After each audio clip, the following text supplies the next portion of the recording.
திண்டுக்கல் மக்களவை தொகுதிக்கு உட்பட்ட அனைத்து ஊராட்சி ஒன்றியங்களிலும் உழவர் தொழில்நுட்ப மையம் தொடங்கப்படும் என பாமக வேட்பாளர் திலகபாமா வாக்குறுதி அளித்துள்ளார். தீவிர வாக்கு சேகரிப்புக்கு மத்தியில் தந்தி டிவிக்கு பேட்டி அளித்த அவர், விவசாய பொருட்களை மதிப்பு கூட்டு பொருளாக மாற்றி சந்தைப்படுத்தும் தொழில்நுட்பத்தை கொண்டு வருவோம் என உத்தரவாதம் அளித்தார்.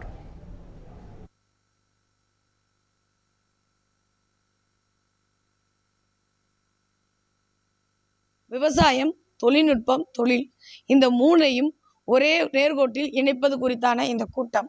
உழவர் தொழில்நுட்ப மையம் என்பது உடனடியாக வெற்றி பெற்றவுடன் ஒவ்வொரு ஒன்றிய இடங்களிலும் தொடங்கி விவசாயிகளுக்கான விதை, மூலப்பொருட்கள் உடனடியாக கிடைப்பதற்கும் அவர்கள் விளைவித்த பொருட்கள் பயனாளிகளுக்கு உடனடியாக சென்று சேர்வதற்குமான தொழில்நுட்பத்தை பயன்படுத்திய ஏற்பாடுகளை செய்ய இருக்கிறோம்.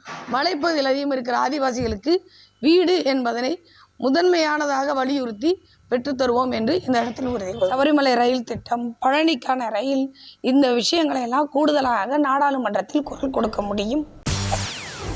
செய்திகளை உடனுக்குடன் தெரிந்து கொள்ள உடனே சப்ஸ்கிரைப் பண்ணுங்க.